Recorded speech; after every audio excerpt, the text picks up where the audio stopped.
আমার নাম রিজওয়ান। আমি এইচএসসি 25-এর স্টুডেন্ট। এই বছর হচ্ছে আমি অ্যাডমিশন নিব ইউনিভার্সিটিতে। আমি যেটার উপরে বসে আছি এটাকে হচ্ছে গো কার্ট বলে। গাড়ি, রিক্সা, বাইক এগুলো যেরকম একটা সেগমেন্ট, গো কার্ট হচ্ছে আলাদা আরেকটা সেগমেন্ট। তো এই সেগমেন্টটা আমি বানাইছি কারণ এই জিনিসটা বিদেশে খুবই কমন। বাংলাদেশে না হয় এটা প্রথমবার হইলো, কিন্তু বিদেশে এই জিনিসটা অনেকেই ট্রাই করে, অনেকেই অনেকভাবে বানানো হয়ে গেছে। আর এটা বানানোর মূল কারণ হইতেছে এটা বানানো সহজ ছিল, আর এটা বাজেট ফ্রেন্ডলি ছিল। এর আগে আমি ছোটোখাটো রোবট বানাইছি, সায়েন্স ফেয়ারে অ্যাওয়ার্ড আছে। আরও টুকিটাকি জিনিস করা হয়েছে। তারপরে বেশ কিছু ড্রোনও বানানো হয়েছে। ড্রোন বানায় অ্যাক্সিডেন্ট করে সেই ড্রোন ভাঙাও হয়েছে। তো এইটার বানানোর মেন রিজন হচ্ছে আমার একটা বাইক আছে। এখন আমার একটা গাড়ি না হইলে তো হয় না। এখন গাড়ি কেনার যেহেতু টাকা নাই, সেহেতু একটা গাড়ি বানানো যায়। আর গাড়ি যেহেতু বানাইতে গেলাম তখন দেখলাম 4-5 লাখ টাকা ওইখানেও লাগতেছে। তো গাড়ি না বানায় একটা গোকার্ট বানাইছি। এখানে কি কি আছে? এখানে আপনার সবচেয়ে দামি যে জিনিসগুলো সেগুলো হচ্ছে এই টিউবলেস টায়ারগুলো, ট্র্যাক টায়ার। এগুলো গোকার্টের জন্যই বানানো হয়েছে। আর এখানে আহামরি তেমন কিছু রকেট সায়েন্স নাই, খুবই সিম্পল। লোহার ফ্রেম, ব্রেক, অ্যাক্সিলারেটর, ইঞ্জিন সবই মনে করেন প্লাগ অ্যান্ড প্লে। আমার জাস্ট ফ্রেমটা ডিজাইন করে নিজের মতো বানানো লাগছে। ইঞ্জিনটা কিসের? এই ইঞ্জিনটা জেনারেটরের ইঞ্জিন। এটাকে স্পিড বোর্ডে বা ওয়াটার পাম্পে সব জায়গায় ইউজ করে, মাল্টিপারপাস ইঞ্জিন। আচ্ছা, আপনি তো প্রধানমন্ত্রীর কার্যালয়ে এসেছিলেন। হুম। আসলে কি হলো আপনার সাথে করে? পিএম স্যার আমার এটা দেখলো, দেখে আমাকে অনেক উৎসাহিত করছে। আর ওর যে কোনো হেল্পের জন্য তিনি পাশে দাঁড়াবে, এটা উৎসাহিত করে গিয়েছে। আর দেখা যাক আগামীতে কোনো হেল্প লাগলে অবশ্যই জানাবো। এটা তো হচ্ছে রাস্তায়, যেহেতু এটার কোনো লিগ্যাল নাই, আপাতত এটাকে প্রোডাকশনে নিয়ে যাওয়ার কোনো উপায় নাই।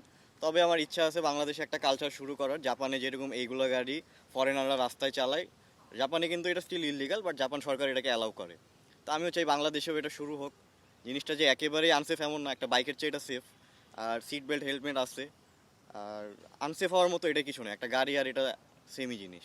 72 ঘন্টা ময়েশ্চার লক সমৃদ্ধ লিলি বডি ওয়াশ, শিয়া বাটারের গুডনেস স্কিন রিপেয়ার করে রাখে সফট ও গ্লোয়িং। এটার ইন্সপাইরেশন হচ্ছে ছোটোবেলায় একটা গাড়ি বানানোর চেষ্টা করছিলাম।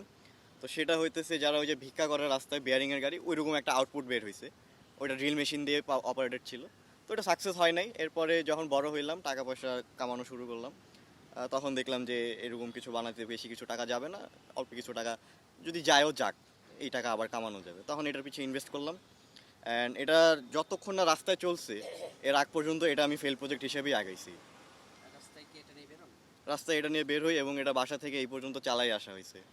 আচ্ছা, এটা কি একা কি বের হয় এটা কিনা? এটার সাথে আমার একজন দুইজন লাগে, আমার সামনে বা পিছে। কারণ এটা ছোট জিনিস, রাস্তার মধ্যে মানুষজন একটু ভিড় করে দাঁড়ায়।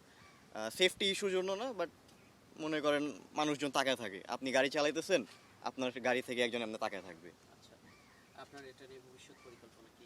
ভবিষ্যৎ পরিকল্পনা এগুলাকে প্রোডাকশনে নিতে চাওয়ার ইচ্ছা আছে। তবে এগুলা না, একটা প্রপার বাগি পাওয়া যায়, বিদেশে চলে বাগি, বড় বড় চাকার সাসপেনশন গাড়ি, এসিও আছে ওটার মধ্যে। আমি চাই সেগুলো রাস্তায় নামায় ওটা লিগালাইজ করার।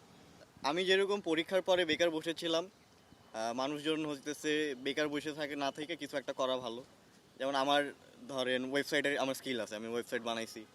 এই গ্যাপ যে ছুটির পরে যে টাইমটা, এই টাইমে আমি ওয়েবসাইট বানাইছি, চাকরি করছি, ইন্টার্নশিপ করছি, পাশাপাশি এটা বানাইছি। ঘুরি নাই এমন না, আমিও ঘুরছি, কিন্তু পাশাপাশি সবই করে গেছি। আতিকুর রহমান রুমন স্যার আমাকে অনেক হেল্প করছে এই পর্যন্ত আসা পর্যন্ত। উনি আমাকে কন্টিনিউয়াস আমার সাথে কলেজ ছিল এবং কিভাবে কি করা লাগবে সব উনি গাইড করছে। হ্যাঁ, ওনার যোগাযোগের মাধ্যমে আমি একটা উৎসাহ পাইছি যে এখানে যাওয়া যায়, জিনিসটা সেফ, এবং গেলে তেমন আহামরি আমার প্যারা খাওয়া লাগবে না, যেহেতু প্রধানমন্ত্রী কার্যালয় এবং তারেক রহমান স্যার আমাদের খুবই ভালো একজন মানুষ। হ্যাঁ, স্যারের প্রতি কৃতজ্ঞতা আমার আরও বেড়ে গেছে যখন উনি দেখছে যে এটা উনি চালাইছে। এটা হইতেছে একদম বুকে ইয়ে লাগছে যে আমার গাড়ি একজন প্রাইম মিনিস্টার চালাইছে। তো এটাই আমি কখনো ভাবি নাই যে উনি এটা চালাবে। বসার পর আমি মনে করেন একটু অবাক হয়ে গেছি কি হইতেছে। উনি যখন একটা রাউন্ড দিল তখন আমার জিনিসটা মাথায় খেলছে যে আয় হায়, চালানো ঠিক ছিল এবং এটা কিছু হয় নাই। চালানোর পর্যন্ত এটা এখন পর্যন্ত ঠিক আছে, এটা চালায় বাসায় যাওয়া যাবে, গাড়িটার কিছু হয় নাই। তার মানে এটা আমার একটা সাকসেসফুল প্রজেক্ট। স্যার যখন চালাইছে তখন আমার অনুভূতি এটা বলে বোঝানো যাবে না, এটা কখনোই বলে বোঝানো যাবে না।